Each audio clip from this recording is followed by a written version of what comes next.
Reese, the character, is basically throughout the entire movie telling you the story as you're watching the movie unfold. He's telling you what's happening and what's going to happen and what you need to do. It's a super cool way to tell a story.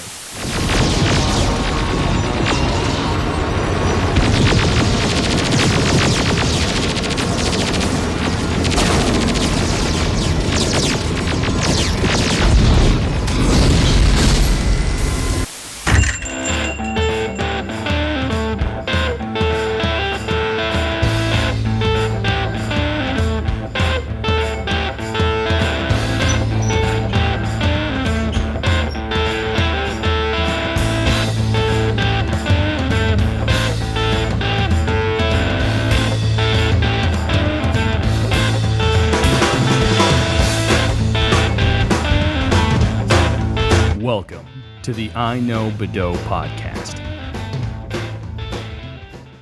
Hey, everybody, and welcome to the iKnowBadeaux podcast, coming at you from the Play and Trade Studios.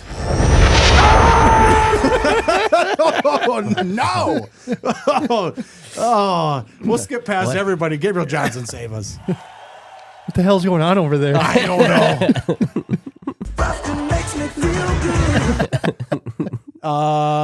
What did I do? Yeah, should we just get started today? Yes. This is the Be Kind Rewind. 1984, part 2. Yes. I nailed it. So the Be Kind Rewind are the episodes of the podcast in which we go back and take a look at a year. First episode, Music, TV, music, television, all the sorts bombings, of stuff. Well, Serial killers. murder. Part 2 is the movies. But 1984 is such a big year that we went ahead and we did staff picks. And now we're on to the fan picks. I'm struggling. Last week, movies were, shoot them out to me. Temple of Doom. Yes. Red Dawn. Yep. Police Academy. And Beverly Hills Cop. Beverly Hills Cop. So go back and take a look at those. Those are fantastic films. A lot of what we talked about is the history and how we get to where we're going. Now with this episode, it is specifically 3 films that our fans picked as their favorites. And I would say most likely these are our favorites as well. Yeah. They're pretty good. They're pretty good. I like one of them a little more than normal. Than normal people, yes. Yes. Yes. Not than the others, than normal. Well, so I guess we should probably say it for our listeners. Yeah. Jesse's sitting next to me as a Ghostbuster. Oh, Not just Surprise. I just thought this was a normal Tuesday. well, it is. I've seen you in that before. It's not the first time. Overalls or coveralls, let's say that. Flight suit. There we go. Flight suit. That is night vision goggles. Acto goggles. Oh, Acto. I'm sorry. Yeah. God forbid. Come on, Dave. We don't need night vision. We don't want to see we don't want to vision the night. We want to vision the ghosts. A good look though. Also on the set here. Okay, let's just break this down. Ghostbusters is Jesse's favorite film of all time. Of all time, which is saying a lot because Jesse likes movies and likes pop culture. This is your favorite film, correct? Hands down. Hands down, not even close. We've got a trap. We've got the actual Proton pack. Thing's badass. That thing is badass. It is pretty cool. Push the button one Should I time. do it? Yeah, push the button. Yeah, it's pretty sweet. I'm not gonna lie, it's actually pretty sweet. It's pretty sweet. Okay, you can shut it off now. Fantastic. Oh. Wow.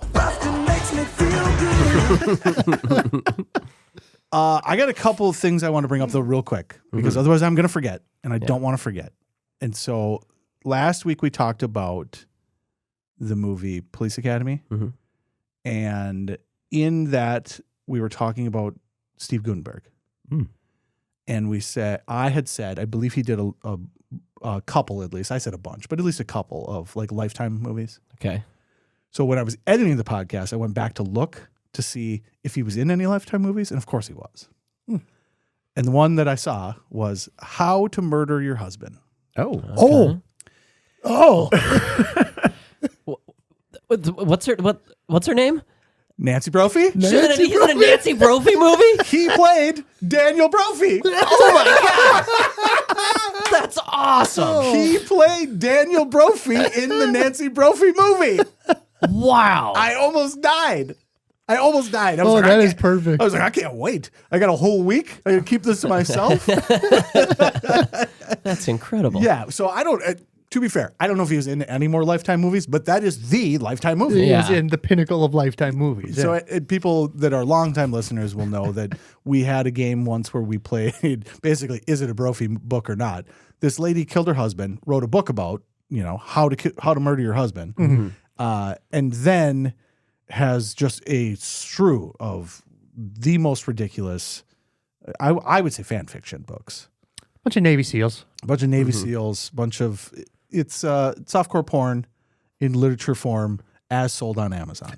And she did kill her husband, right? Yeah, I think she's in prison, I believe. Yeah. So she did kill her husband. Shouldn't have wrote the book. Shouldn't have wrote the book. At the same time? Shouldn't have killed her husband. At the same time? The worst part is the hypocrisy. Yes. I don't know, because in this case, like, if you really didn't like your husband that much, like, you actually got your husband replaced with Steve Guttenberg. Steve Guttenberg. That's a pretty good move. You could do worse. You just got rid of your one husband, and now your husband is. Everyone knows Daniel Brophy. Everyone knows Daniel Brophy is Steve Guttenberg. So that'll be my one fun fact for now. We can deal with more later.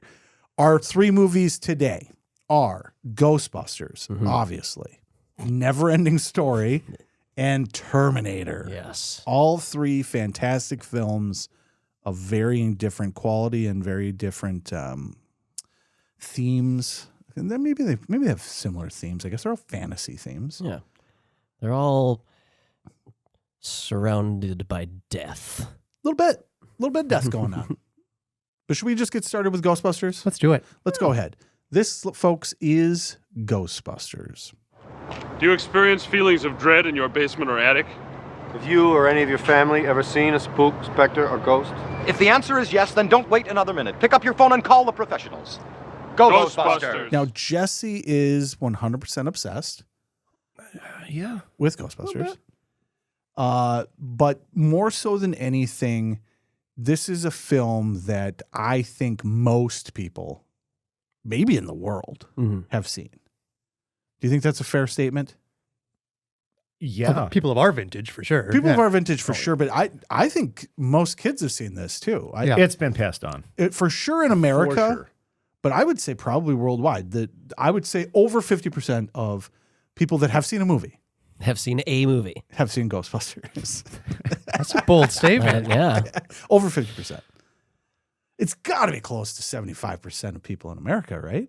In America, of filmgoers Of filmgoers. who aren't scared of the satanic panic. It's literally considered one of the best written comedy movies of all time. It most certainly is. And actually, I think it's really funny because as a kid growing up, I never really thought of it as a comedy. I don't know why. I just, it was just a kind of an adventure movie to me. The way they made that, though. Yeah. It was, you had innuendo, you had adult humor. Yes. Mixed in. A lot of it. But where kids could be still enjoying it and not. Yeah. Not constantly asking questions. Yeah, all these kids and their damn questions. Why are his pants coming off? Why? Yeah, what is Ray getting a ghost thing going on? Or like, when Dana's in the apartment with Peter and he's like, or she goes, I want you inside. I want you like, inside. Oh, there's enough people inside there. Those are great jokes. The jokes are great. The jokes are great. I do think it's funny that I don't think anybody had any problem showing this to kids at all. And I still don't have a problem showing it to kids. There is some wildly inappropriate humor in it. Oh, there is. But it is interesting that it does go way over their heads. Well, it's written in a way that like they don't dwell on the joke as well. And maybe the ghost blowjob, they dwell on it a little bit. Yeah. That was a whole sequence that was cut out of the movie. The whole thing was? Yep. Yeah, there was a whole scene. Yeah. Wasn't it supposed to be like a forge? Yeah, some sort of a Civil War fortress thing, and it was a whole sequence. And then it just became a dream sequence. Yep. Blowjob. The ghost of the guy who wrote it. You know what? Getting a blowjob. I see what you're saying here about removing all of this. However, as the writer, I insist. The blowjob. This one's gonna stay. It's like, you got to dial Dan Aykroyd down. Little bit. Well, we've talked about that before. So let's go back to the beginning. This is written by Dan Aykroyd. Mm-hmm. This is starring a bunch of people that Dan Aykroyd knows, as well as has worked with. As we're writing or doing this chronological order, we've seen these people working together in the past. Yeah, Second City and SNL. Yeah, exactly. Yeah, and even with the movies, right? Harold Ramis and Bill Murray, we've seen this multiple times. So they brought him in to tone Dan's nerdiness down. That's because a great the first draft of this movie is like, it's me and Belushi, space, time traveling, fighting ghosts, interdimensionally. Okay. And the studio's like, would pay to see. Fucking can't make that on any sort of a budget. Well, and that's the problem that Aykroyd has learned over time, I think, in that his first drafts of these films come out and people are like, it's impossible. That's a 7-hour movie. It's a 7-hour movie and $100 million in 1984 money. and probably even more than that. Right? Oh God, it's impossible for us to do this. So they brought Ramis in. So they bring Ramis in to be like, wrangle him down, check him down, and write a story for 3 broke guys in New York that can get made. Can do this, yes, and that's perfect then for Bill Murray, right? Because then the humor becomes the dialogue. That was the thing I found very interesting going back and watching some of the behind the scenes stuff on it, is that just how over the top this was going to be. The Stay Puft Marshmallow Man was supposed to be just like a monster that they fight. Yeah. Not the big monster that they fight. That was just like it was one of the and I think it was one of the first ones that they fight. Like they fight this, and then that just sets the tone of like, this is how this world is. So they had to scale it back that you're just going to capture small ghosts and you get one boss. What if the ghost is just a slimy thing? What if we go that route instead of a giant marshmallow? Well, if they monster? wouldn't have had Slimer, that would have changed our entire childhoods. Oh, absolutely. Well, Slimer 100%. was based on Belushi because during that whole process, he died. Yeah, he was gluttonous. He was gluttonous, yes. Yeah. And that Slimer is Belushi. I just learned that before coming over here today. Yeah. And that's a fun fact, right? Because that you, having, again, watched the steps that we've watched, it's perfect. It's kind of a perfect homage to him, but then a character that lives on, right? Because it's a ghost. It's a cool idea. Yeah. It's a cool idea. Fat slob. Let's make him a ghost. I think they still sell ectoplasm cooler. They might. That stuff's delicious. No, they High need C. it. High C. Coke. You fucked up. Maybe they don't. Get it back. Get it back.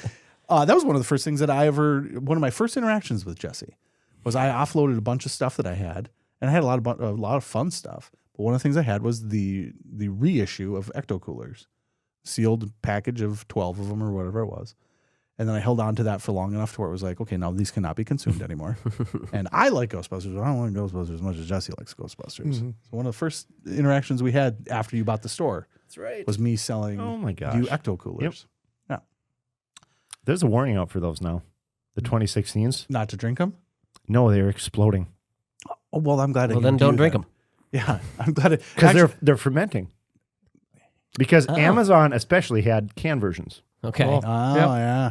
And now they're fermenting, and all these collectors are coming home and all over the collection. I'm so glad that I got it. Well, you had that happen right over here behind our studio wall. That was with the Halo Mountain Dew, yeah. The Halo Mountain Dew exploded. All over some stuff. Okay. Wow. PSA warning. Okay, hold on. Let me get my proton pack here and just wrangle you in a little bit. Let me just wrangle you in a little bit. Sure. Slow your pace. Slow yourself. So they've got the story. They're like 3 scientists, college professors, get fired, decide to open their own business and make money catching ghosts.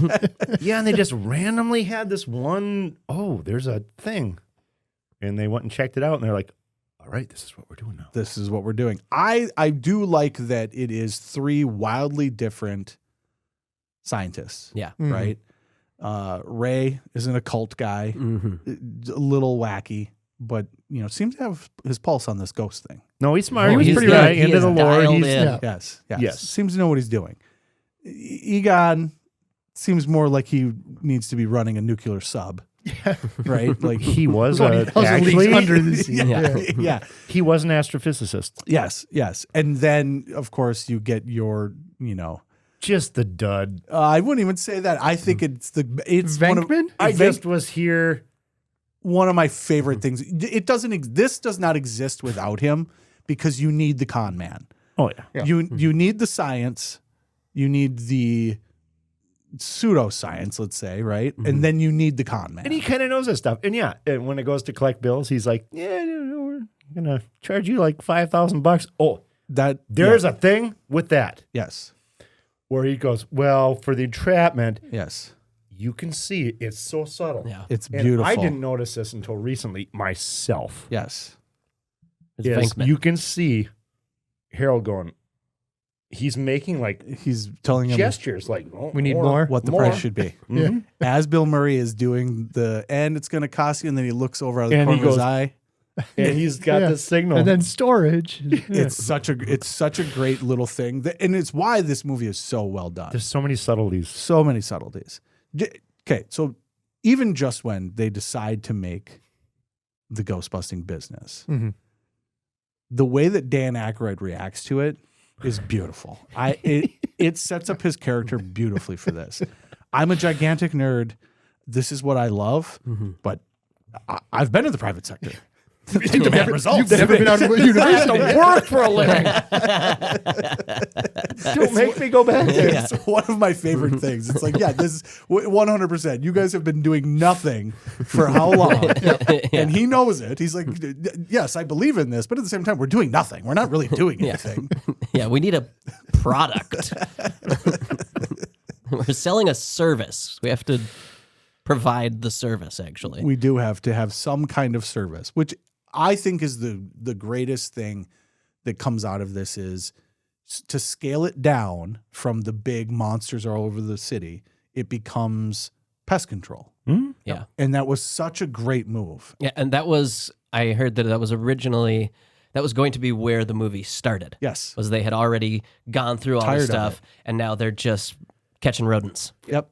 Yeah. Yeah, and even so much so, and it kind of shows in the movie where they get to the point where this has just become a job now. They're all burnt out. They're all burnt exhausted. out. Yes, that's where the movie was supposed to start. Was at that point where they've captured. We've gone through this. Yeah, they've been there, done that. Yeah, they don't want to do it anymore. Yeah, it's a great story. They put together a great story, starting with the craziness that is Dan Aykroyd, wrangling it down, making it into, okay, these guys are pest control and the pests are ghosts. That's kind of a fun idea. And then put Bill Murray into the driver's seat where he is kind of your connection as the audience. Yeah. He's so fucking good in this movie. He's so good. This is the perfect movie for him. Yep. Because he is really just your connector to this whole process. When he gets slimed and he just accepts it. It's just like, I'm a slime. But the best part is like, was it Egon? He's like, that's awesome. Yeah, that's great. Save some for me. He just said it so nonchalantly too, like, oh, save some for me. Yeah. Well, you're clearly alive. Yeah. There also was a lot of people that were potentially going to be in this movie. Oh my God. Which is really cool. And that ties into this whole, what we talked about in the last episode. Beverly Hills Cop. Beverly Hills Cop. That's why Eddie Murphy made that movie. Is because he turned down Ghostbusters to be in Beverly Hills Cop. Yes. And the role that becomes Winston. Ernie Hudson. Ernie Hudson. Took that on, and he's the biggest, most committed fan to this day. It's great that it also then kind of changed what that role became. Like it became reduced a little bit. But then it did, but it was a little more aloof. Like I've just been here 2 weeks. Yes. Don't look at me. Which is great. When they're like in the mayor's office, they're like, he's like, I'm just here for everything. Like, what the if there's a steady paycheck, I'll believe whatever you want. I've only been here 2 weeks. I need my own lawyer. And he goes, this job ain't worth $11,500. Which He's is just along for the ride. And it's another interesting dynamic of there are 4 of them, but the 4th one is an employee. Yeah. The other ones are running the business. They're scientists. They know this stuff, and then he's just like, I'm doing my job. I'm here to be pest control. Really cool. That it would have been a completely different movie with Eddie Murphy. Obviously, Jim Belushi, totally different movie. Another surprise one. Yes. Do you know that John Candy? I do know that.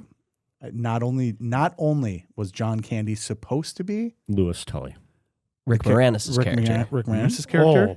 Not only is that the case, there are storyboards for this that show John Candy. Yeah, it was written for John Candy. Yes, and got so far as they were going to shoot this with John Candy, and the storyboards show John Candy as that character. But he, for some reason, came in with this like diva attitude about what he wanted to see in that character. He would have made a good Mr. Peck. I could see that. For sure. But or the hotel manager guy. Oh, yes. Yeah, but no, he wanted to come in and he wanted to be a German landlord. He wanted to have like a German accent and be with a bunch of dogs. Yeah. I'm the key master. Yeah, but that was what he wanted. And Ivan Reitman's like, no. And John Candy's like, yes. And it's like, no. Then he was like, all right, then I'm not going to be in it. I watched this movie this weekend with my 9-year-old. And he's seen it before, but he has a big laugh. He just always laughs, even if he's seen a joke 100 times. He laughed pretty much every time Bill Murray spoke. But I think the hardest he laughed is when they shut down the power source in the station and everybody's running out. And Rick Moranis is the last guy out, and he's just running so goofy. He's just like physical comedy. His son almost fell off the couch. It was good. It's so interesting that this movie ends up what it is with the shifting of people, because Rick Moranis this is probably my favorite role of his. He was great. He's great. He's great. And there again, the jokes with him. The jokes, the Keymaster jokes. Well, he is the Keymaster. He is a Keymaster. But he locks himself out of his apartment all the time. And just the little scream he gives as the doors close into the other part. Yep. Yeah, it's great. And it kind of goes into the way that some of these movies were getting made at that time too. We're just going to start shooting. You know, there are people that make movies that we're going to follow the script. And there are people that go, let's just find where the comedy takes us. And I think this movie is a great example of you could not follow the script as it was originally written. You had to come up to some of these jokes using the characters that became who they were because of the actors that got put in those roles eventually. And fantastic actors. And unbelievable. And Sigourney Weaver. Too. We haven't mentioned fantastic actors and Sigourney Weaver. She's great too, but an actress. Yes. Yeah, her first comedy role. She specifically wanted to do a comedy role because she's coming off of Alien and what else? Oh, I forget. One of the horror movies. Or am I thinking of? I get Sigourney Weaver and Jamie Lee Curtis. Jamie Lee Curtis. You're thinking of Jamie Lee Curtis, okay. And that was for Jamie Lee Curtis coming in because we just talked about Trading Places. She did her first comedy in Trading Places. Yeah. But you're absolutely correct. And a lot of the times you got to take a stretch to get to that as well. As an actress coming into this room with these guys that are these heavy hitters, because these are the funniest people on the planet right now. Right. You know, at this time. And you're coming into that, and then you have to hold your own, and having not presented yourself with those kind of chops. Right. Right. You know? You're coming in as Ellen Ripley. You're not coming in as a comedic genius, but she played the part great. She does. She plays the part really great, and she plays it. There's a softness to her, but like a New York softness, right? Like she's feminine, but yet still not going to take any shit. Yeah, but still get the fuck out. Caesar Venkman's shit. That is the best part of this movie. Honestly, is Bill Murray's character with you in the audience. That connection is fantastic. Him throwing everything he possibly can at her and her just not accepting it at all. Yeah. Like, go away. Yeah. Go away. We're done here. Who is this guy? Yeah, get out, creep. Yes. But it leads to some of the best jokes. His one-liners and the stuff that he throws in is fantastic. His improv is so on par or like on every the Bill money. Murray movie. That's just The best line of the movie is, "It's true. This man has no dick." One of my favorite parts is, again, just improv. They put up a table full of props, and then Bill just selected what he liked the best. That little sniffer thing he has. oh yeah. He just picked it up and just started using it. And even in the movie, she goes, "Are you even using that thing right?" And he goes, "I think so." So good. And it was just on a table, goes and picks it up because the comedy, that's the funniest one. Yeah. Whatever that is, that's funny. It's a sniffer, which Gabe and I would love because as councilmen in charge of a city, often we are asked to, deal with the weight of pigs and or loud noises. To permit a business, smells. Smells. You can't have the smell emanate from your building. Who is keeping track of the smell of this building? Yeah. Who's measuring it? Bill Murray. True story. We had, and I can't, was it a coffee shop or what was it? Somebody wanted to brew or roast coffee, I think it was. No, Hopman wanted to brew. Oh, is that what it was? It was brewing. Our community development director, I don't think that's what we called him at that point, brought in. We called him Dennis.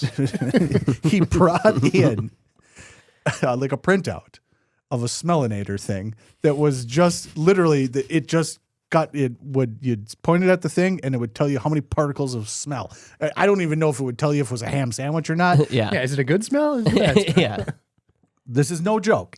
In a government setting at a city, we had a guy come bring us and go, "This is how you do it. It's right here. We just got to pay for this thing." We just need the smellinator. And then we go, "And who does that?" Now we have a guy that just drives around pointing the smell thing at people? No. What are you like measuring in parts per million per That's stank? pretty or much what it the- was. Do you do it at night so nobody sees you? Or do you do it in the day and then people think you're getting at them? Just wait till someone microwaves their fish. Yeah, you need that in Lunch. every break room in the country. That's so funny. Let's keep it going though here. We got a lot to get to. So anything else from Ghostbusters? Like honestly, this movie is so good from beginning to end. It actually had a super high budget. Well, that doesn't surprise me. Like I'm surprised Sony well, they were freaking out about it. Like they were not enthused about the amount of money for the budget. I'm not surprised. They probably had to take out a 1984. second mortgage on their parents' house. 25 to 30 million was the budget for that movie. 25 to 30 million? Yeah. And they're freaked out about it. That's still a lot of money. Well, I at the think they ended time, up spending more than for that. something like Oh, that. for sure. Oh, they did. They spent all of that, but they made it back. The coolest stuff to me is the special effects, and obviously that's where the budget comes from, right? Yeah. Some of it is that you're shooting in New York, right? But the special effects in this movie are actually really cool and hold up. Surprisingly. Except for the dogs. Which dogs? The dogs. That holds The up. only in the that apartments. looks great. and Yeah, the gargoyle gargoyle dogs. Yeah. It's so funny because I never think of them as dogs, but they are. I think they even refer to them as that. Yeah, he calls her Yeah. a dog. Yeah. So your girlfriend's a dog. Yes. I was thinking like somebody who's like walking a ghost dog or something. But the Stay Puft Marshmallow Man, Yes. the laser beams that and was whatever, cool. that's Yeah. all legit.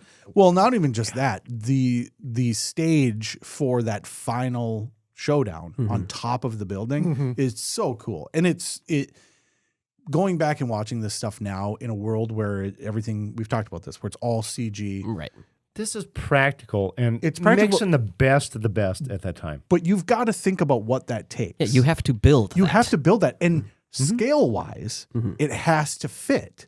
So you built the building, but then in order to have the backdrop, which is actually pretty cool, every time that scene comes on, I'm just looking at the background because it's a movie set, right? But I love the way that But it it's looks. still good. They did it such a good job. And even the moment when they're finally reversing the doors, yes, and the Stay Puft reaches up and he's like, "Oh shit!" Just to see his face, it was just the most like, and I'm like, "Oh, I mean, come on."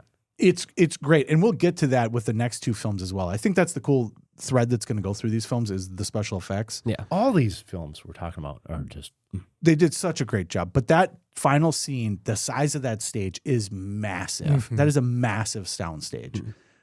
Just so that you can shoot that one final scene. Yeah. But there's a lot of stuff because remember we talked about with Star Wars, the matte paintings. Yeah. These films as well, matte paintings are huge in these films. Thing, yeah. It's great. I love it. Go shoot this shot of this building, but then everything around it, if you look. Perfectly real live building in New York. And then everything around it. And put this whole top thing on. And it's put really it around cool. Central Park, and it is just It's gorgeous. really cool. I love that stuff because like you look down and it's like, oh, those cars are moving. That's a painting. Yeah. But I like it. I love the way that the film looks. I think the ghosts are wildly impressive. That was ILM, right? I don't know. I didn't actually look into who did that. ILM is involved in the next two, so why wouldn't they be? But yeah, it's cool. The ghosts turn out great. Oh yeah. I'm amazed at the proton pack stuff. Yeah. That it holds up the way that it does. if you watch, there's things on how they layered that in to make that work. And it looks great. Wow, that's cool. To this day, looks great. Yeah. And they did a cool thing with the end of it has a light bulb on it, essentially a flash bulb. So that would flash. So that gives you Then they had an actual, physical thing with it as well. Yeah. But then just the idea that you basically drew that on there. Yeah. Those are drawn on top of that. Yeah. That's wild. Well, and I guess too, the librarian ghost, the transition where she's like, old lady, and then that was a big deal to do that Oh, transition. I can imagine. Oh yeah, the librarian at the beginning. Yeah. Yeah. Get her. That's your plan? Yeah, get her. Good plan, Ray. Also, just to throw it out there as well, to go low tech with it, I love going back and looking at these movies when you go, okay, well, how'd they do that? Same scene, the library, when all of the card, files are getting pushed out. There's just people behind there just pushing them out. That's all it is. That's all it is. Oh, and air hoses. And air hoses. Blowing pushing the out and air cards hoses. out. I love that stuff. So cool. Favorite part of this movie, and then we'll move on. Gabe? Probably after my last watch, probably Rick Moranis running out of the Okay. it was good. Or even when Rick Moranis puts on the suit.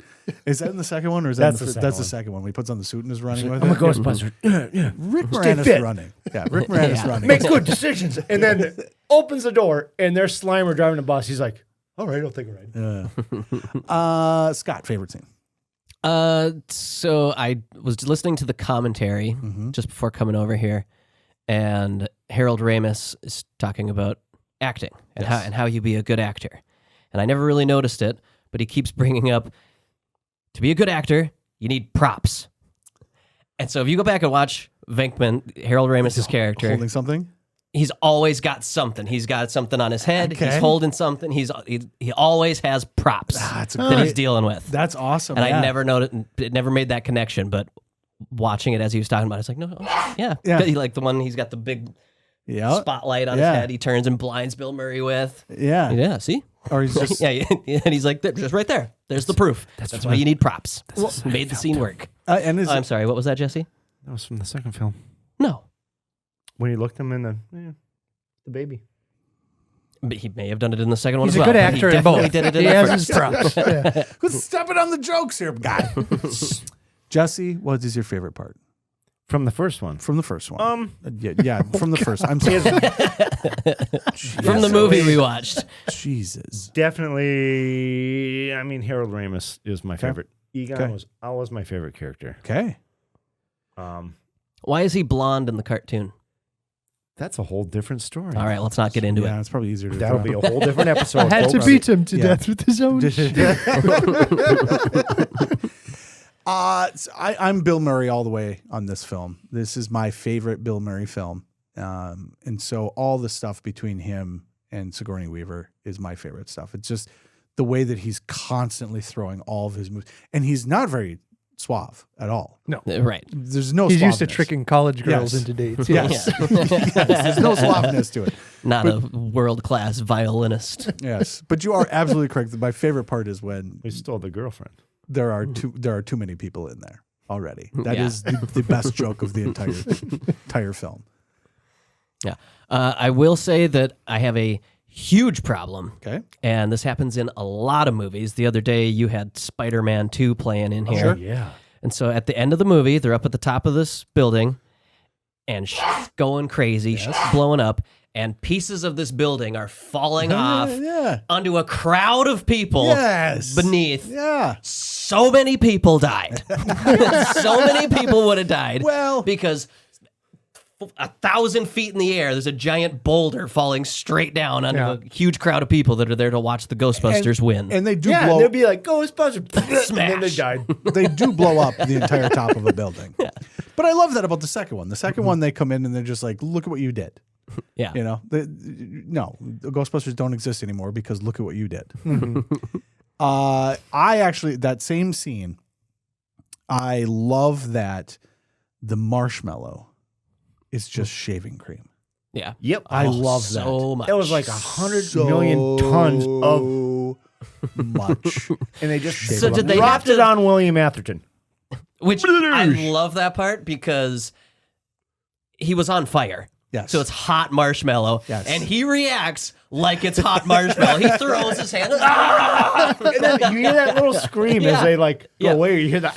Yeah. He is burning. I love that part. Absolutely great. I love it. And you can tell that's not enough. Can we get more marshmallow? I see it's kind of a Spielberg snake situation. I was just going to say the same thing. I see that we have snakes. What I need is All the snakes. all the snakes. All the snakes. So you think they just had staff just like spraying it out? Or how do you get that much shaving cream? I think that is. I think you source it from the factory. Yeah. I think this is gigantic. It has to be. Well, the amount that they drop, right. that alone, that's a Look at that. drum. That's a drum You of look at shaving that. cream. And it just. It's It's like that's like 400,000 pounds of like shaving like cream. once I found out it was shaving cream, I was like, this is even more awesome. Because I'd never actually thought of, what is that? You know, you're like, it's marshmallow, it's fake marshmallow. Okay, cool. But then once I found it was shaving cream, then my mind was like, that's a lot of shit. Like that's an absurd amount of shaving cream. I kept Barbasol working for a month. Say Barbasol's like And the slime is a food thickener. Oh, nice. It's called like mycelium or something or other. Oh, I watched this. There was this whole behind the Yeah. scenes thing with the second. How do you make that slime? They're like, let me tell you. Yeah, it's just a powder. You get a powder, Okay. mix it with water, Mix it with and water. heat it up. Yeah, it's kind of like cool. xanthan gum. That's cool. I like that. Okay, we could go on about Ghostbusters forever. Fantastic film, tons of cool stuff in it.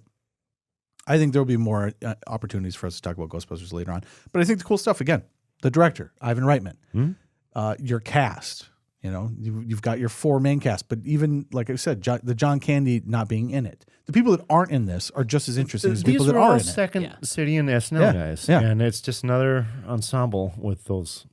And again, it's Dan Aykroyd where someone said, Chill the out, Dan. Dan, we love it. Can we step back just a little bit? Not how you write a script. That's not how you write a script. They literally told him, I'm not kidding.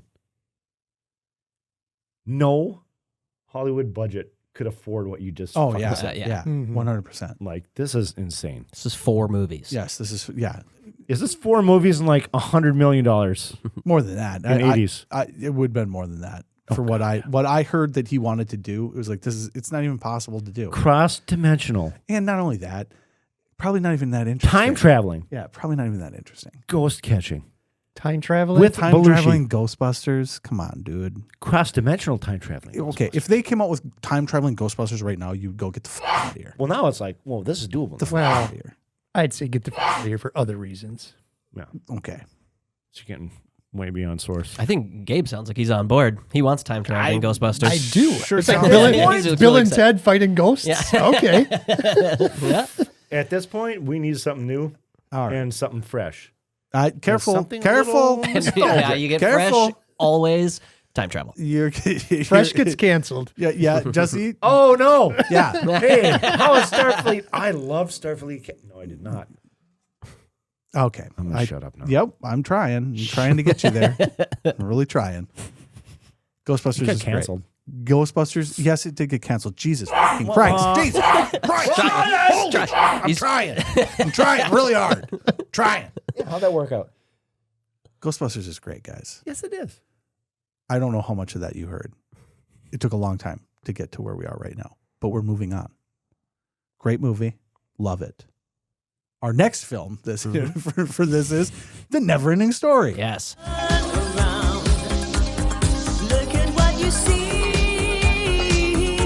Clearly, I just played NeverEnding Story music. Top 3 theme song. Oh my God. Unbelievable.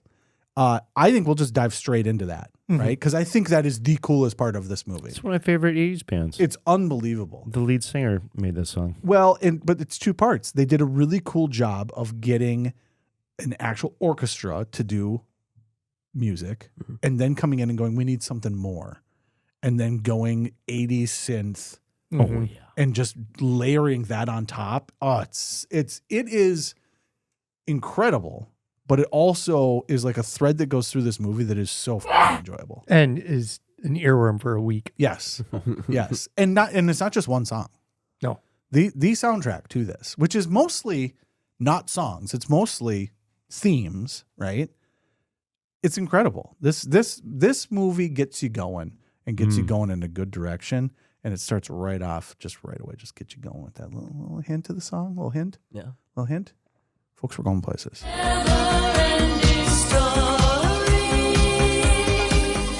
I found it interesting to find out that this is only half of the book. Oh. There is a sequel. Yeah. There is a sequel. Aren't there 3? I'm not even saying that, though. I'm saying the movie, The NeverEnding Story, makes sense because the story never ends. Mm-hmm. You write your own story. You write your own story. But the book was. The book is much longer, and I don't know what more happens. I don't know if it's I didn't look into that to see if it's the second movie or not. You know, they just get to a point and they go, and he had other adventures and yada, yada, yada, which is, I don't know if you guys know me or not. Perfect ending. Yeah. Oh, you like, let's like the other Jaws, like the, no. Other shit happened. Who fucking cares? I'm on Falkor. I got the bullies. Yay! Perfect 80s end. Other shit happened. Who fucking cares? Don't need specifics. Nope. That's a time for another day. Today, folks, listen to this song and they just turn it up. But I found that interesting that it does, because it doesn't feel like it ends in the middle of something. Yeah, it feels it concludes. It feels like a complete story. Mm-hmm. So the full book must just be more adventures that they had to cut out of the middle as the void was taking over. I from what I heard, and this is coming from the director, which I believe is Wolfgang Peterson, correct? Yes. Am I correct about that? They ended it right in the middle of the book. That is just the middle of the book. And I don't know where the book would go on from there. And I could have went and looked it up, but it's more interesting to pontificate. Maybe the princess and Atreyu repopulated the Moonchild. Let's use her Moonchild. appropriate name. Well, even if that was the first half of what they used for the first movie, the author who consulted with Wolfgang. Yes. They wrote this whole thing. Everybody was happy. Yes. And then Wolfgang was like, I'm going to rewrite this whole dang thing. I don't like the ending. Mm-hmm. And he, without, was it Michael Yeah. Ende. E-N-D-E. Wolfgang rewrote this whole story. Yeah. And didn't tell him. Yeah, And after then you buy the rights. And he's like, oh, and then all of a sudden he's like, oh, they did settle out of court. Like there was a big deal over that. Well, they got sued specifically over the ending. It's not supposed to. Well, Yeah. the sticking point was the shot at the end, which is also the best part of the movie. When Falkor comes into the real world, the author said, bullshit. Yeah. You can go into Fantasia, but it's in your mind. You can't bring Fantasia. Well, it's in your mind. The real world. Like the whole concept of this is Right. that you're creating it with your mind. Yeah. It's Right, like, but then he created the real world with Fantasia. No. That was the most beautiful part is that he just snuck away into this attic at a school and is reading this book and getting involved. And he, through his own imagination, is creating this world of Fantasia, because the world of Fantasia is the dreams of humans in the regular world. I support the author in his hypothesis.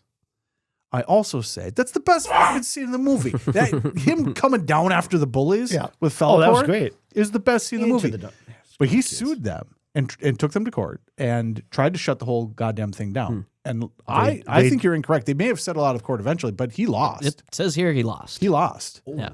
And he demanded that his name be removed from the credits. And they took them out of the opening credits. Okay. But not the ending credits. The ending credits? And he's mad about that? They remove you from the credits. Do you get the mailbox money? Yeah, that's the thing.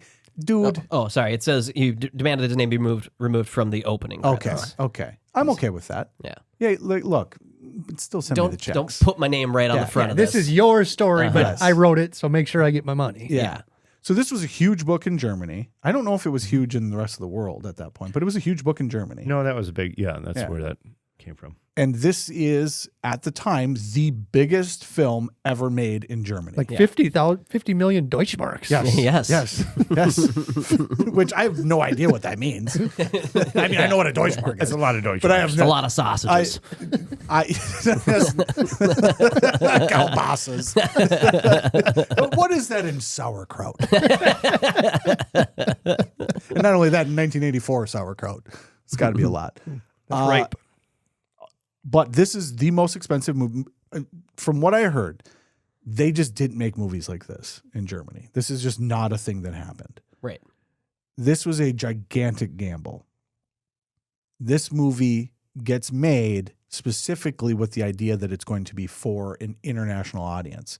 So it is recorded in English in Germany, then released in German first, and then later released internationally and for the U.S. market, because they knew we can't make enough money in Germany to make back the budget on this. This has to be a hit in America. And these people all sound like they have marbles in their mouth the whole time. It's interesting because going back and watching the behind the scenes stuff, they redubbed everybody. They spoke in English, but from what I could tell, everyone is redubbed because none of the voices sound the same. From the stuff that I saw that was behind the scenes of people actually speaking their lines, which I thought was really interesting because I had heard that this movie was redubbed, but I assumed that it was German redubbed to English. They were speaking English, a lot of them. Some of them might not have been. But then I'm pretty sure most of this is redubbed. There was a scene at the very beginning with the little guy. The little guy for sure is. There was the first thing that caught my eye. Like, well, he didn't say that at all. His mouth did not match what he said at one bit. Well, and that's what's so interesting because I was aware of that being the case. Like, why this just seems a little off. And so I had always thought this was done in German and then redubbed for English. But then I saw that guy speaking. Yeah. And no. He says it in English. It was just real squeaky. I just thought it was bad costumes. But here's my fun fact about this. Because of that, because they needed to be a hit in America, he leans on his good friend, Steven Spielberg. And so Steven Spielberg, who we've had all this other movies that we've been talking about, is involved in this in specifically trying to make sure that it is a success in the U.S. We didn't talk about it before, but the submarine from Raiders of the Lost Ark is the submarine from Das Boot, which is the movie that Wolfgang Peterson is known for. So they have a relationship. He goes to Steven and says, I need, a little help with blah, blah, blah. Steven helps him cut out 7 minutes of the movie. And it's not like something specific. It's like little transitions and things. The kid opens the door. You don't need to show him walking through the door. He walks through the door. He's in the attic. You don't need the rest of that. Yeah, he opened the door. He's in the attic. Cut it out. American audiences don't need that. Cuts out 7 minutes of the movie. I would argue, great move. In return, guess what he got from the director? Falkor. A submarine. Yeah. Well, he already had the submarine. The Orin. In exchange for him helping him out, the director of NeverEnding Story gave Steven Spielberg the actual Orin. No way. So I would assume he still has it. I don't think that's something you go hawk. That's not something you get rid of. I would assume he still has it. So at least in my world, Steven Spielberg is the owner of the actual Orin from the NeverEnding Story. Nice. That's crazy. Pretty cool. That's a pretty cool little fun fact about that movie. But it's also a reason why this film turns out being pretty good as well in terms of the special effects and stuff, Because, of course, you start getting Steven Spielberg involved. ILM's getting involved. You're getting the people that you've got knowledge of the things that are happening. Because at this point, blue screen is very new. Yeah. And is one of those things that is now getting introduced. And this movie is full of it. Oh, gosh. Yeah. Just about every scene of the movie. Yeah. It was blue screen. And done very well. Amazed at how well it holds up. Yeah. Gabe, have at it. The swamp of sadness. No. Oh, the trauma. The trauma. It traumatized everybody from our age all the way down to both of my kids. Yeah. We keep passing it on. You pass on the trauma. He's riding through the swamp on this journey. The swamp of sadness. And you can't get sad. You got to stay upbeat. Can't be sad. Atrax, his horse, got sad. As horses are known to do. Yeah, especially when they're riding out in the wild. But he had a name. But Atrax was actually 2 horses. Okay. Wasn't it Artax? Artax. Sorry. Atrax are the musics. Oh, it was an 8-track. Artax, sorry about that. Yeah. Artax was 2 different white horses that were trained to be lowered by a lift slowly into mud and not move and not get worried. And not freak out. Not freak out at all. So they'd get all the way up to their neck and their head out, and these horses were perfectly trained. And then when one would start getting antsy, they'd lift it back up, get him out, pull the other guy in, and just slowly sunk him down and killed the horse. I never thought about the production part of that. 2 things. It's crazy. Again, soundstage size, massive. Right. And then, in the middle of this, we just have a basin that we have a hydraulic lift in. Right. That the horse gets lowered down into the mud in. I didn't even think about that. And the horse is perfectly fine with it. Well, the horse is perfectly fine, but then also that horse is a hell of an actor. He looked pretty chill. Because that even though he's like, he's chill, but then he's like, I don't know, we're going again, folks. He looked sad. He didn't like it. He did look sad. Sadness. That horse gave the performance of a lifetime. Well, and he's sinking into the mud, and he's got Atreyu yelling at him. Right. Artax, pulling move! on Yeah, him. he's like pulling on And him. he's Like, just... and that horse is just still. like, I'm chill, I'm dying, I give up. Well, I think that's probably the look on his face is probably like, Jesus Christ, guy, I'm trying to stand still. Yeah, I'm in character. I'm not going to get an apple. I just want my oats. Probably, it's got to be the top. Most traumatizing. The top most traumatizing. I was going to say top From 3. our generation? But it's got to be the top. It's got to be the top. Everybody who's seen it remembers that scene. For the last 30 years now, it has probably traumatized more children than any other scene in the movie. Yeah, this trivia bit stood out to me. Noah Hathaway has said that when appearing at fan conventions, he has put out baskets of dollar bills. He invites anyone to take $1 if they've had to undergo therapy after watching the Swamp of Sadness scene. So the kid that played Atreyu. Yeah. Oh, man. Oh, no. Here, take $1, pay for your therapy. Sorry, well, it ain't going to cover it, but it'll make you feel better. Roll it up, snort some cocaine. Yeah, this film doesn't dwell on it either. It's like, hey, Moving on. don't happen. It's a Red Dawn situation. It's very German of it. Yeah. Yeah. This film is very German. I like that the Germans The horse like, dies, now on to the next. you will not sing. You will not have hopes and dreams. Your feet will be on the ground. How to pizza nothing. Feet on the ground. I don't know if you guys are fans of history. Yeah. They do not give up. They keep trying. They don't persevere. Oh, God. I mean, no. Boots on the ground. How's that going? Atreyu. Yes. They spend a lot of time trying to find the right actors.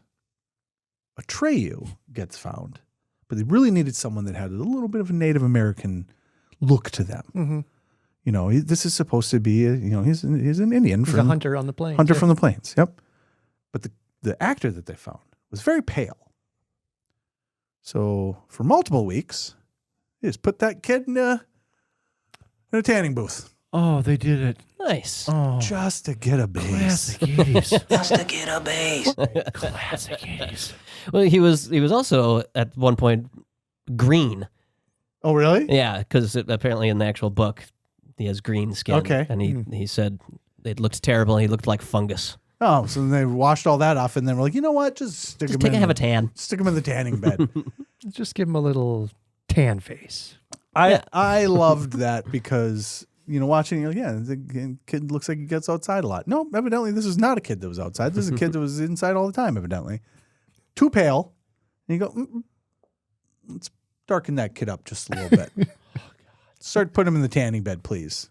How does that go? I need 2 shades darker. how does that go? How does that go over with the parents of the kids? Like, he's been outside before, right?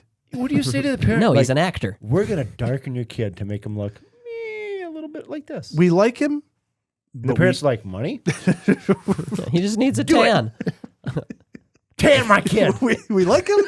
It's just not quite dark enough. So I'm just going to tan him up a little bit. If that was my child, have at it. He doesn't get to be a star in this movie unless he takes has a tan. How many go tan, kid? How many Deutschmarks does he get for going to the tanning bed? Oh man, I loved it. I thought it was funny. So let's go. Beginning of the story. This kid's getting bullied. Goes into a bookstore. The old man does not like kids. I'd back up a little bit. His mom died. Oh yeah, well that's he was that's right. He's skipping school. That was the not saddest doing any 80s sports dad ever. He had the small part. Dad had very little patience for it. And you could tell Dad was.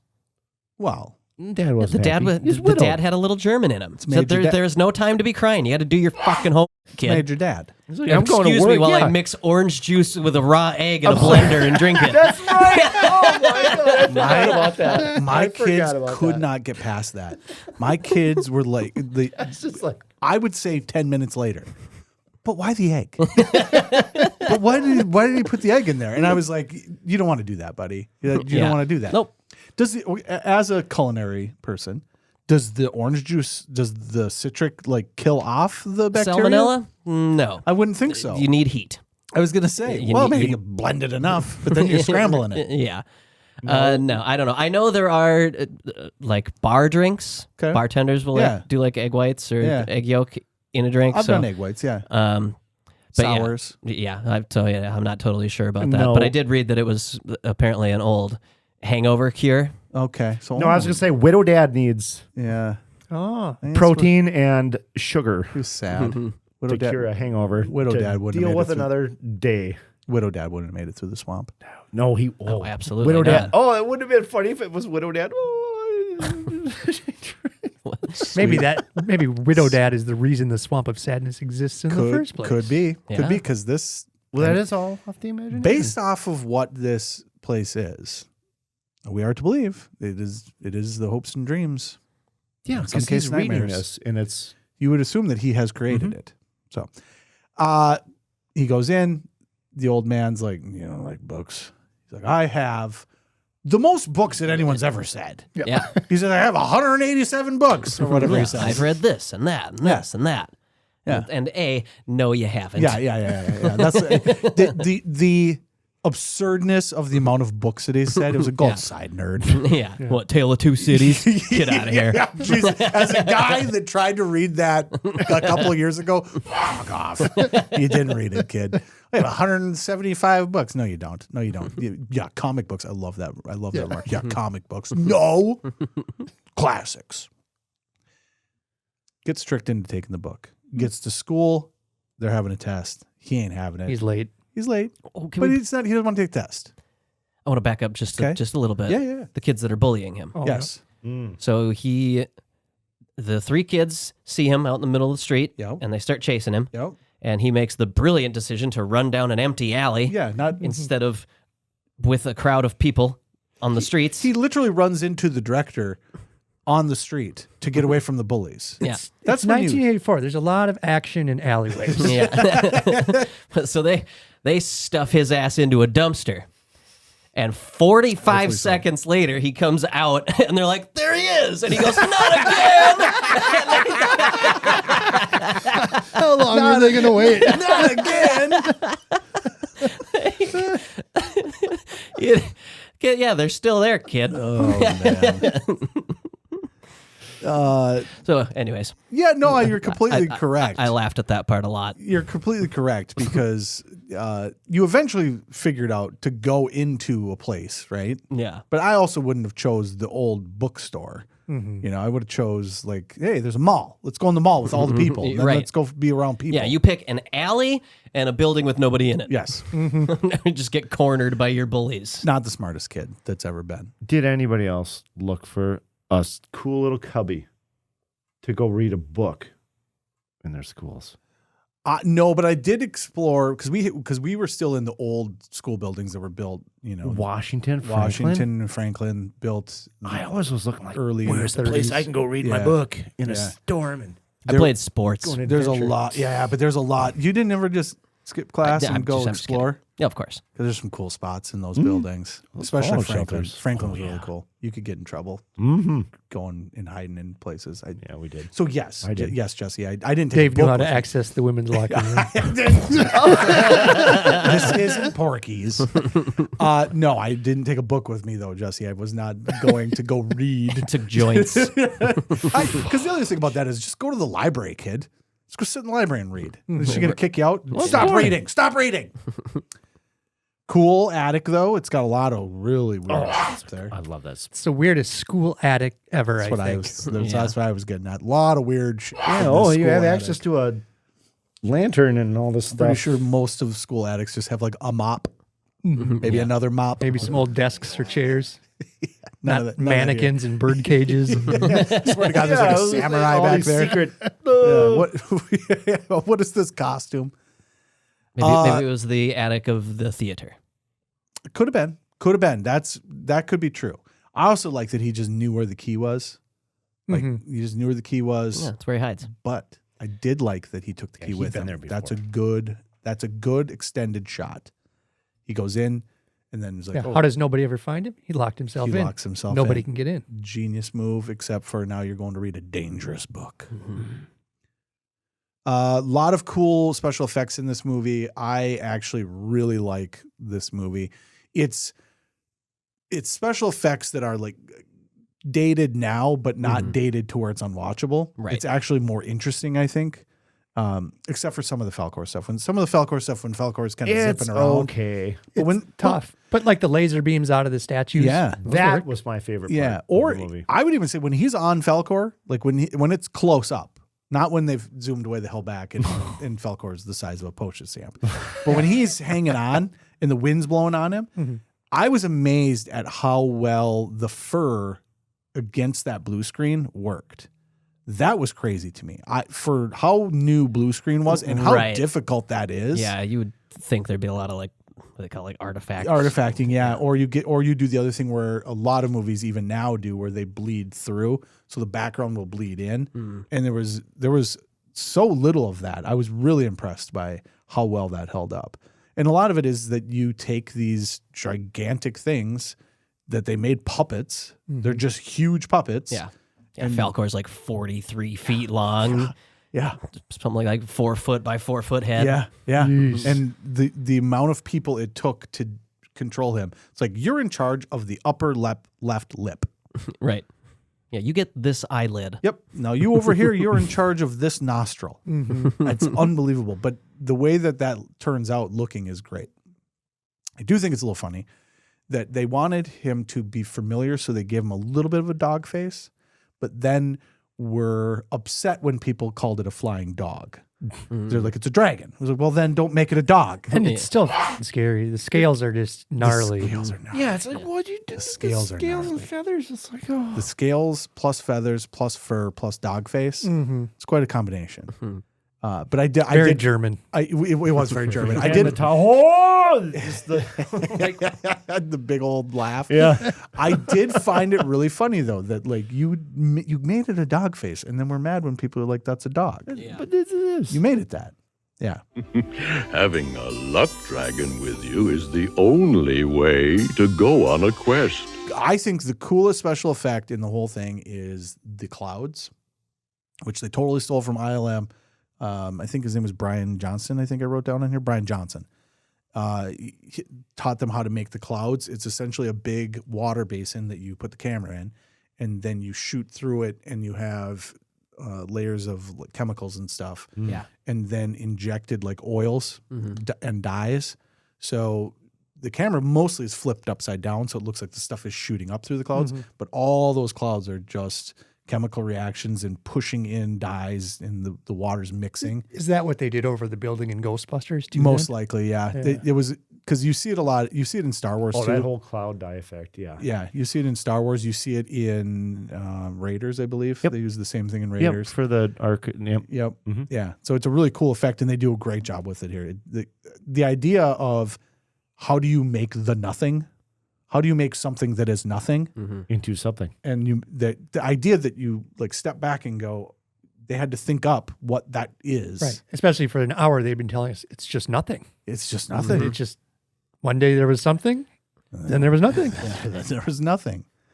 Oh, and then you Rockeye told us that. A bat told us that. Yeah, the rocket, the snail dude. Freaking Deep Roy told us that. It's a racing snail. Come on, buddy. Come on, buddy. Okay, finish this movie up. It's a great movie. What's his name? The wolf. Gamorg. Oh yeah. Frightening. There's another terrifying moment of that movie. Goddamn hell. Are you kidding me? Where you just like come and just like. And Atreyu says, "Come at me, let's go," and then just stabs him. Yeah. Awesome. No, he's it. No F's are given at that point. Big slash across his chest. Chicks dig scars. Well, doesn't the Gamork give like a whole like speech like, Yeah. He just wants to nail it. Word for word. just like that. I think we can move on. Well, hold on. Oh, yeah. Because when I was watching this movie, Yes. there's the part where Atreyu's like hanging off the tree at that turtle. Thank God. And the turtle keeps blowing him off the tree. Sneezing on him, yeah. Okay. And every time he hit the dirt, I was like, that's a young kid hitting the dirt pretty hard. So I looked into it to see if he got any injuries. Oh, did he? Mm-hmm. He was knocked unconscious in the swamp of sadness and almost drowned. Oh, yeah. Like, well, yeah. It's a swamp. He wasn't breathing when they pulled him out of the mud. The mud. Yeah. Almost lost an eye in the fight with Gamork. Oh my God. And to this day has issues because he broke his fucking back. Falling off of the thing? I don't know what point, but he had to get back surgery, and he has lifelong back problems. As a child, had to get back surgery. As a 13-year-old kid. Wow. Do you want to know what I think is so funny about that? He broke his back. Loser. And cut. Keep it in the movie. Awesome. The director's commentary. Yep. Specifically that scene.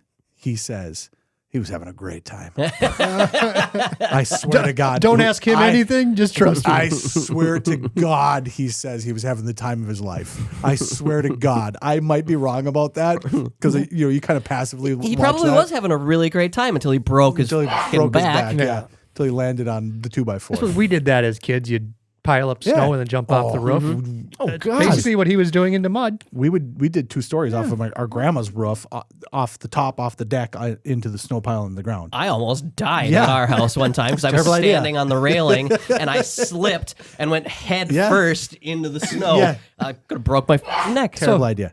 He was having fun. He was having fun until he wasn't. I thought you were going to talk about, because this is my favorite part of this movie, and then we'll move on. So at the very, very end, when nothing comes blowing through and all that stuff's getting blown through and the chunks are flying through and you're talking about things hitting people. Yeah. So all this stuff is blowing and he gets blown horizontal. He's hanging onto the tree. And first thing I noticed was, well, that's just a dude in a really crappy wig. Because they had determined that it was too dangerous. This part was too dangerous for Probably him. when he was in the hospital getting back surgery. Yeah, he had already broken his back. So if you watch that scene, it's the guy is he's got these rippling little muscles going and just the biggest 80s hair wig. Oh, it was, yeah. It's hysterical. But what they did was they took the stage and they tipped it up 90 degrees. Okay. So they put the camera on there as well, so the camera tips as well. So instead of just like, I'll put them on a harness and, we're getting blown, they're like, all right, let's build this gigantic stage. Let's tip it. Let's invert it 90 degrees. And then let's put the worst wig you've ever seen. Let's spend all this time and money. literally tipping the stage, but please get me a 90-cent wig. That's my favorite part of the movie. Okay, final movie, folks. We're moving on because we're running out of time. This is Terminator. We shouldn't have done this one last because we're not going to have enough time to do this justice, but let's get going quickly on Terminator.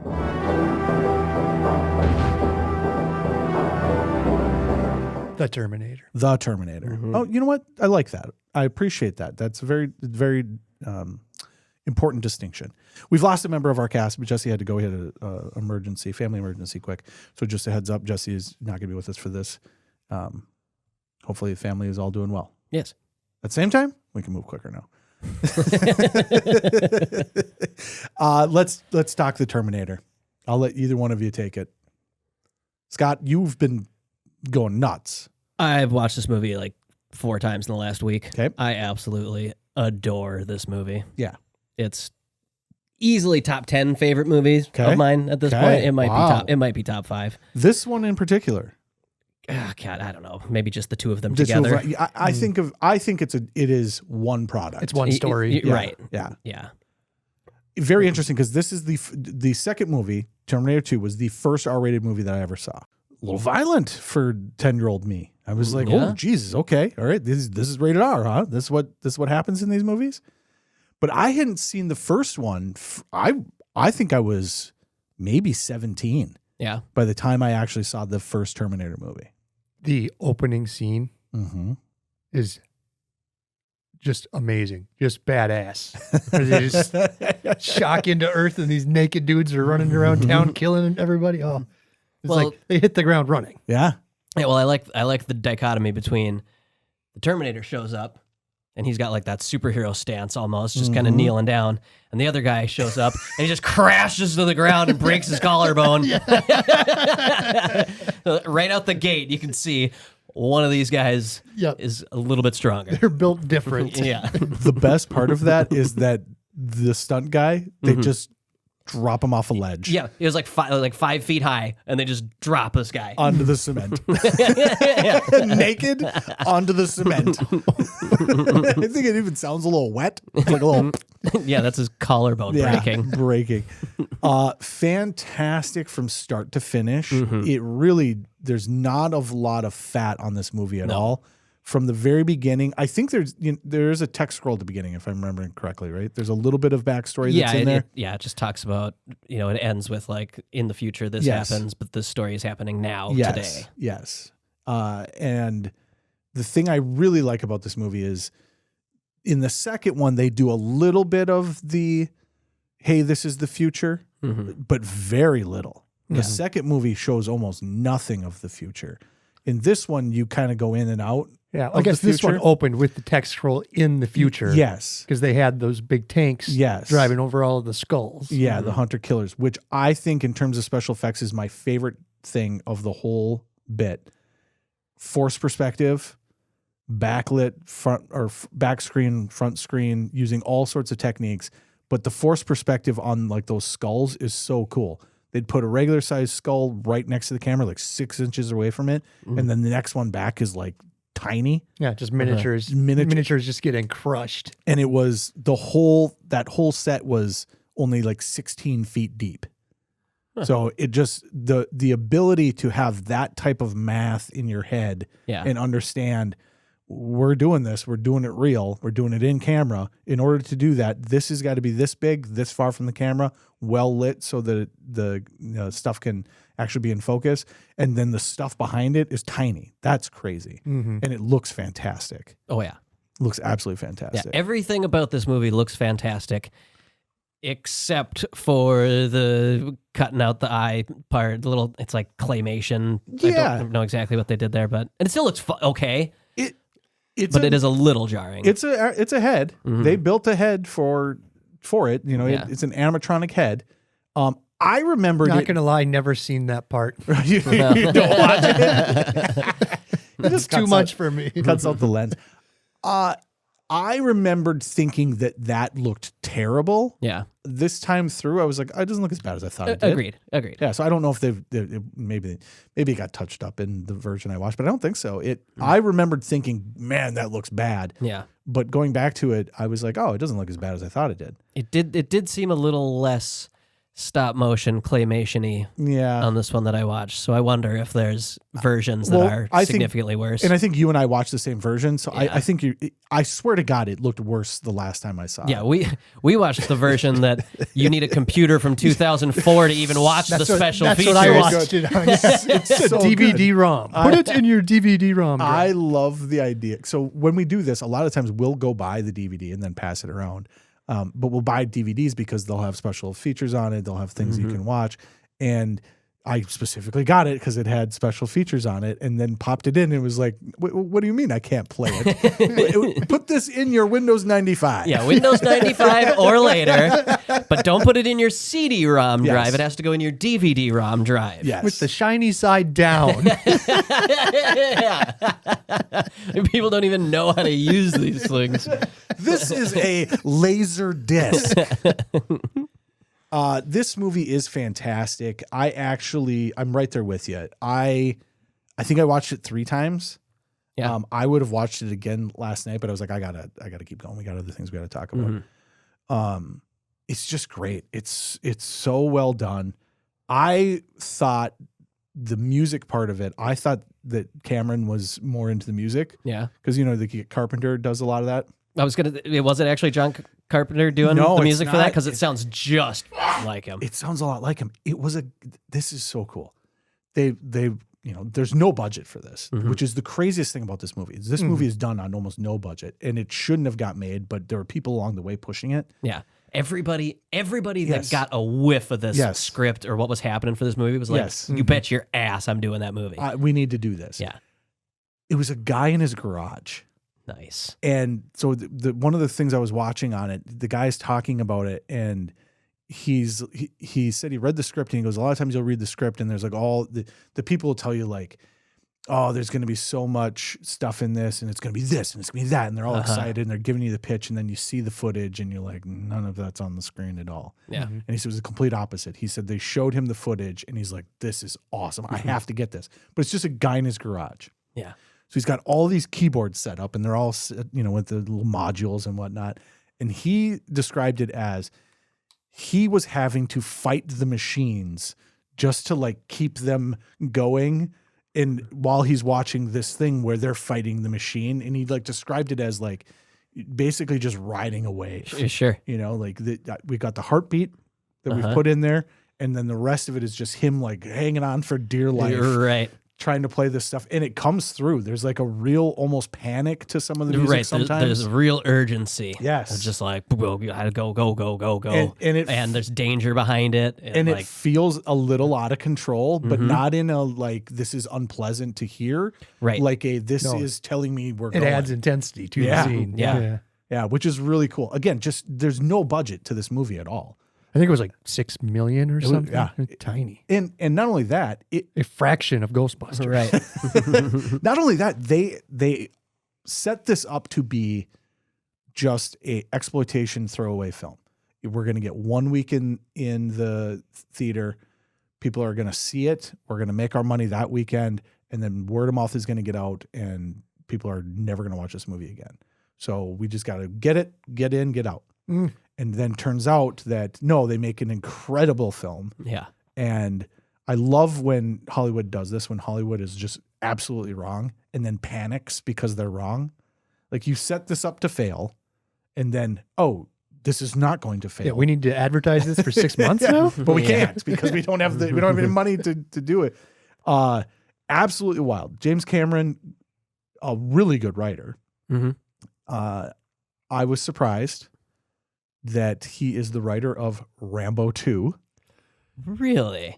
In his downtime, so they shot at night, right? They're all night scenes almost. So in his downtime during the day, waiting for night to show up, that's when he was working in his head on the script for Rambo 2. Yes. That's awesome. So when I was watching Rambo 2, I was like, wait a minute. What? And then I did in my head, I was like, but wait, this is after Terminator. was like, how can that possibly during Terminator? It's during Terminator. He's writing the script for Rambo 2, and it makes total sense that Rambo 2 is just nonstop. Just go. And you said that Rambo 2 is you like it way more than First Blood. Okay.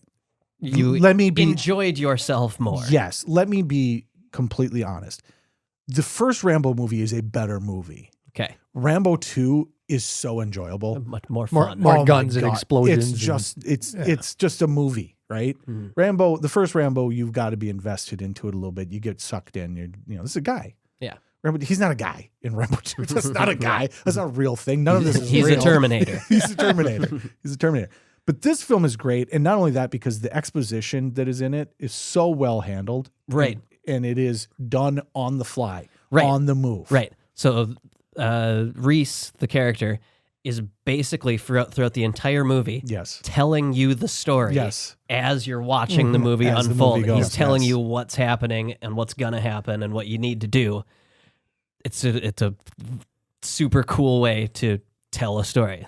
To make your exposition is the movie. Yes. And I think some of the urgency, the feel of the shots is a lot of it was guerrilla filming, right? They weren't getting permits. They weren't closing things down. They were just heading out into LA at night and trying to get their shot and get it done, get in, get out. The final shot at the end of the movie where she's driving away in the Jeep, they just went out in the desert and they got all set up. And then sure as shit comes a car and they're like, I hope it's not a cop. Yes. It's a cop.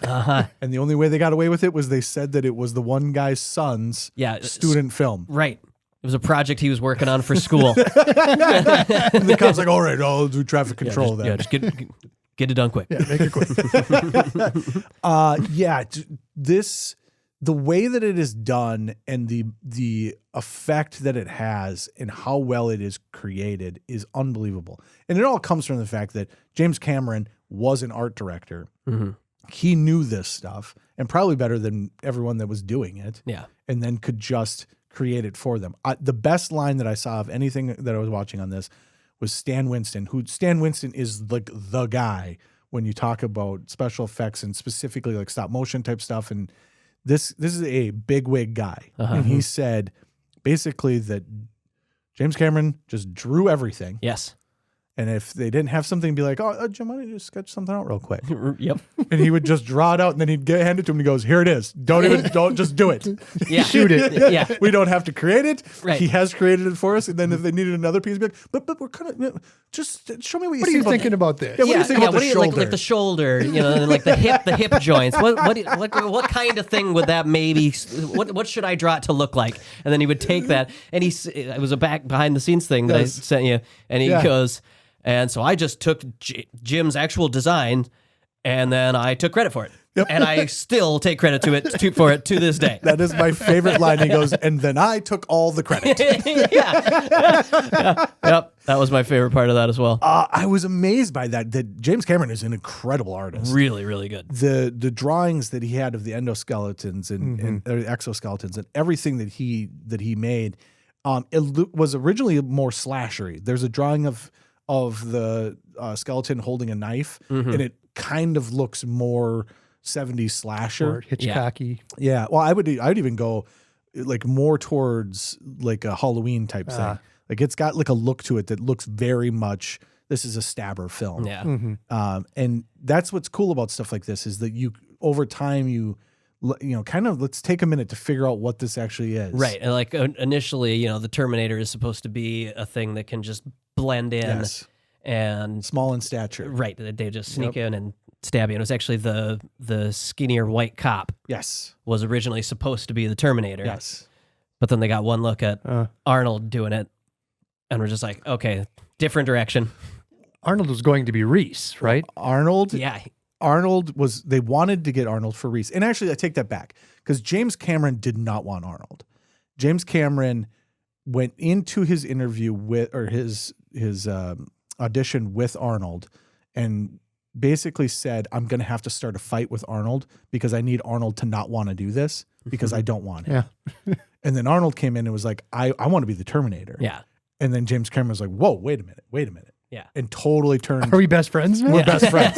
So went from like, I need to start a fight so that he doesn't want to do this, so it's not me not wanting him, to wait a minute. And he also totally doesn't want to be that character. He doesn't want to be that character too. He wants to be that character, which is crazy. And then Arnold is the whole reason why this film is as successful as it is, because he pushed for it.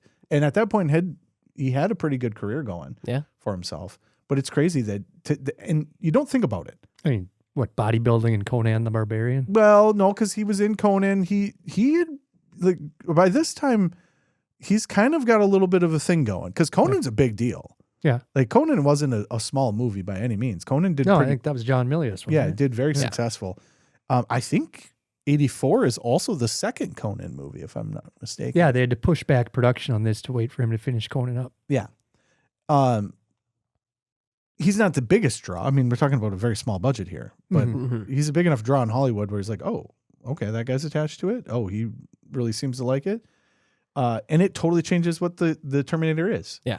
You know, I do like that in Terminator 2, they kind of go back to that, you know, a more slender. Sure. Unassuming character, because he's obviously a murderer. He's very noticeable. I like the part where his eyebrows are shaved off. You know, he burns off his hair's sticking up. His eyebrows are gone. He looks menacing. He's wearing a punk's clothing that he just stabbed and killed. Not just any punk. Yeah. Bill Paxton. Yes. Who said, hey, I think this guy's a couple beers short of a six-pack. Then he said, fuck off, pal, and punched him and killed him and stole his clothes. But I bring it up because I love Bill Paxton. And I love James Cameron. Yes. I love Arnold Schwarzenegger. Yes. Which means I love True Lies. Oh, yes. Fantastic movie where they all reunite in 1994, 10 years from now. And we have not talked about it, but one of the best. And a podcast favorite, Jamie Lee Curtis. Yes. One of the best scenes in any film. And I'm not going to spoil it now. When we get to True Lies, we will do True Lies. It's a throwback to this. There's a fantastic scene in that movie that involves Bill Paxton that I just absolutely love. But we'll talk about that in a couple of years. Okay. This film is fantastic. I love the idea that they're just coming up with stuff as they go, right? Yeah. They're just inventing ways of doing things. You know, the exoskeleton is so it's endo. It's endoskeleton, yes. But at the end it's an exoskeleton. But you are right, it is endo. I wrote endo down and then thought I was wrong and then have been saying exo because I thought I was a moron. Thank you for telling me I was not a moron. Yep, The endoskeleton is so badass and so cool. But you can do it in sections, which I really love. Like, you can do it as, here's a large piece that is his upper body, right? And you just put that on top of a guy and he puppets him. And then, hey, we just need a foot with a limp. And so it's just a foot that you're just stomping down on the ground. Yeah. So cool. What they did with the pieces and the robotics and the puppeteering was perfect. Like, not a single complaint. I didn't really like the stop animation. Okay. All that great when he was walking into the factory chasing them in. It looked off. Well, and especially when they're trying to shut the door, I would have just cut that out of the film. Yeah. I would have been like, shut the door, and then like not showed him. You know, like I would have cut that part He's out. clearly of the film. walking behind us. Yeah. There's definitely some parts. But even the makeup on Arnold's face looks fantastic. Yeah. There's a couple scenes that I thought were makeup that were actually another robotic head where he's in the tanker truck and he's pretty well beat up at that point. That was a robotic head that holds up really well. Just fantastic. I thought one of the coolest things from the special effects side of things, there were two of them. There's the tanker truck at the very end when it explodes. Yeah. Just a miniature. Okay. You know, because I guess they were outside of the armory in L.A., and so can't blow things up outside the armory. Nope.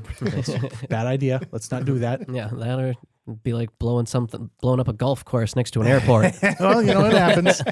But the idea that they were just this company called Fantasy 2 is the company that's making this stuff, and in their parking lot, they just built this set that's behind the tanker truck. The facade of the armory. The facade of the armory. So I just love the idea that at this time you could just be driving through an industrial area and be like, oh, that's a movie set right there. Yeah. And it's just because those guys in that garage are a company working on Terminator. That's freaking sweet. But the thing itself was 1 foot by 8 foot, and it's just a tanker truck. 42 separate explosions because they wanted to make it so that it had like a life to it, where it started on the end and then it started where the bomb went off and all the way through the cab. Yeah, of course, it didn't work the first time they did it. So start over, boys. It's expensive. Do it again. It looked great. But the one I really like is the very last shot of the Terminator when his head's getting crushed and his eyeball shuts off. Yes. They didn't have that shot. They're in the editing. Hey, this is the shot I want. Yep. Go make it for me. Tinfoil. And a cigarette. A red light and a cigarette. Yeah. That last scene was they took tinfoil, and obviously there's some foam as well. But they had the actual press itself is foam. They took the metal type stuff and then put like aluminum foil around it. And then there's just a little red light that they dial down to shut off. And then, we need some smoke. Yeah. And cut. AAA movie. The last shot of the Terminator in the movie Terminator was just can you put it together for me in like 20 minutes? Yeah. It's so awesome. I mean, obviously it took longer than that, but that's so awesome. Yeah. And that's why this movie is so cool. It's so well done. It is experts in their field doing what they have to do to get this thing done. And there are no other options. Yeah. And everybody believed in it, so they weren't cutting corners. They weren't just collecting a paycheck. They knew they were making something great. Yeah. Right. It's absolutely awesome. People that were absolutely great at what they do, believing in the project and wanting to make something awesome and knocking it out of the park. Yeah, and I think we could talk about this film for hours, right? But there's probably more that will come up when we get to it again, because we're going to do Terminator 2, obviously. We've already talked about that once, but we'll talk about it again. I've got one more thing. Okay. I haven't watched it in a few years, but it kind of dawned on me last night, now that AI has gotten so big. Sure. That in the future, when the robots had taken over and are killing all of the humans, was 2029. Yep. That's probably pretty. And the robots took over, took control of the nukes, tried to kill all the humans. There are some scragglers left, so they need to build these Terminators. Hunter killers, the hunter killers, and then the Terminator. Just to eradicate the human race. Just AI. Just AI. Just robots. You're not going to have a job. That's going to be There's no way that could ever happen. There's no way it could ever happen. Well, they're already telling us you're not going to have a job in 3 years. So, and that's 2029. Imagine that. The part they're leaving out is you're also not going to have a life. Meaning you will not be with us. Terminated, they call it. Been selected for termination. Selected for termination. Very cool. The dogs is a cool idea. And I wanted to pay more attention to that throughout while I was going to see how often he does that without hinting at, like, even making reference to it. There's a couple times. Yeah. The rear screen projection and the front screen projection is really cool. They did a great job with that, especially in the stuff where they're in the future. The part that I really thought was interesting, because the exposition is so well done, and there's like a couple times that it's not, that drove me nuts. When he starts telling the tale and then we go into the future, like there's a couple times you're just like, all right, come on now. Yeah. The one more than anything is he gets in the car. He's at the construction site. He hotwires the car, which implies that he's stealing the car. Well, again, and that's another dichotomy there, because the Terminator gets into a car, rips the thing out, and just turns it on. Yes. Whereas he's got to get the wires out. Yes. Everything he does is a little weaker, a little slower than the Terminator. But he gets it started. And then just decides to take a nap. And immediately falls asleep and starts having nightmares. You've done everything. The construction site is still active. There are people working while he's doing this. Well, he's stealing their car. He's stealing a car. And you've traveled back in time on an urgent mission to save Connor's life.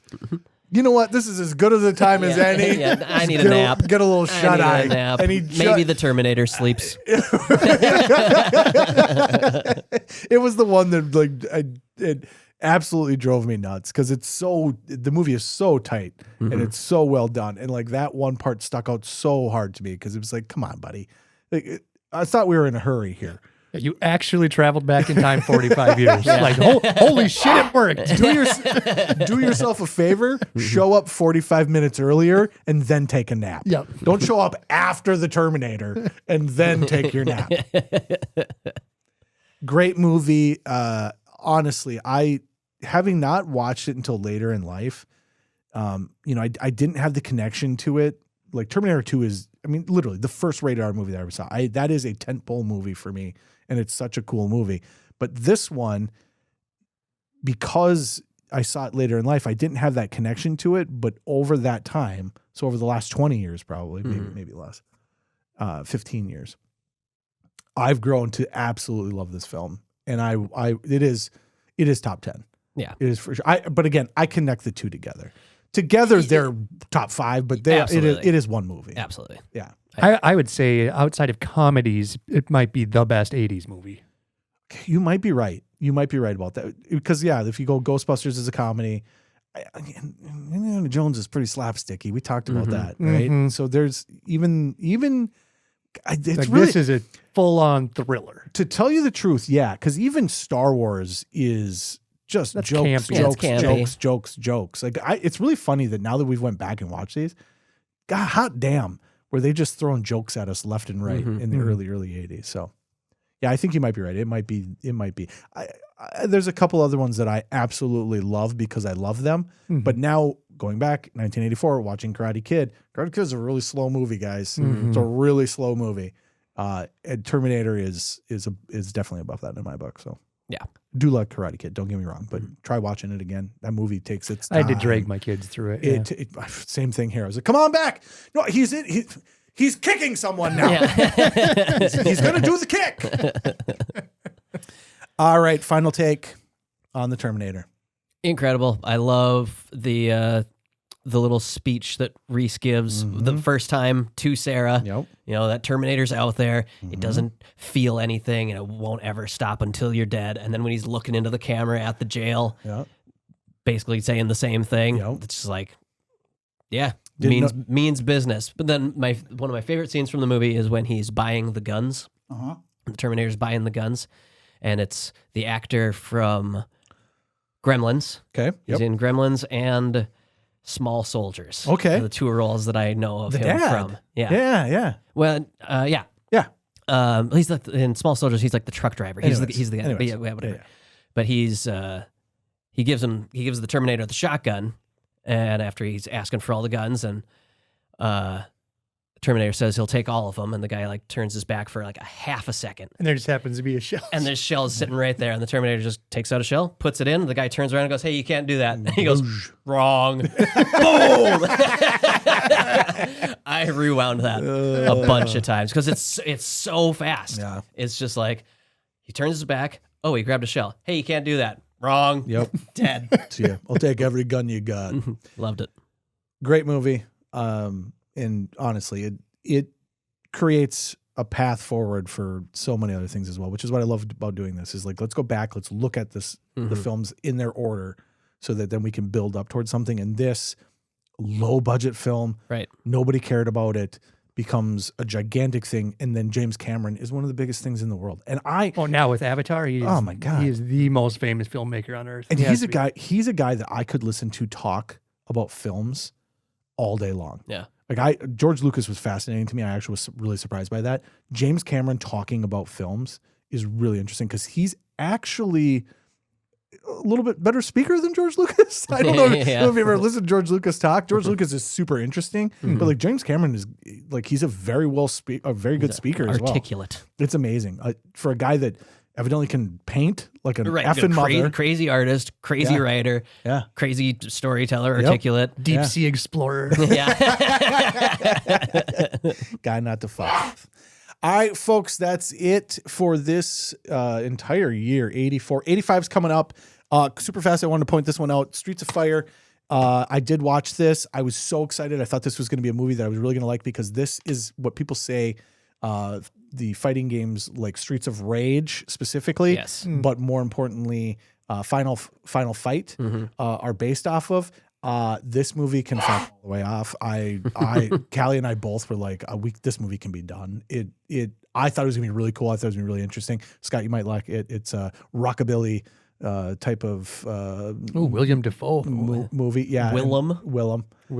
Anyways, And Diane Lane. Yeah, I'll watch that. I thought watch it because it's worth a viewing, but it definitely it's trying to do something that it doesn't achieve.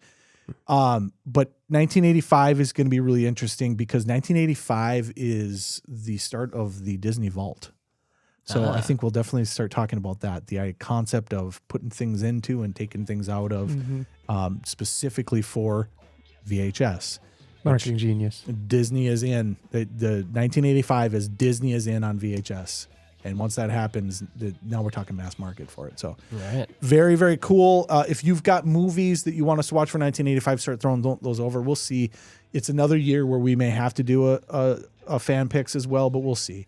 We'll see what the response to this as well. So I just Googled 1985 movies. Yep. The first one is something called Steep and Deep that looks like you would enjoy. It looks like it involves skiing. Oh, I forgot to say that 1984 is for sure Hot Dog the movie, and the ski genre is on. So next fall, we are going to do nothing but ski movies for an entire episode.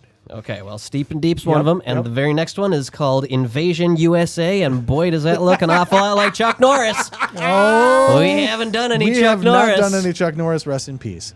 All right, folks, we are out of here, and we will see you next week.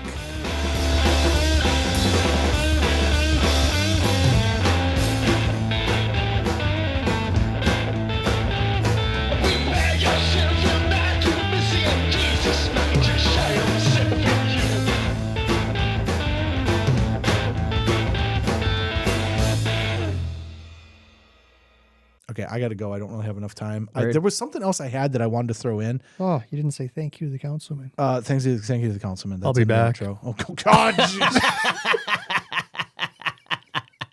Done.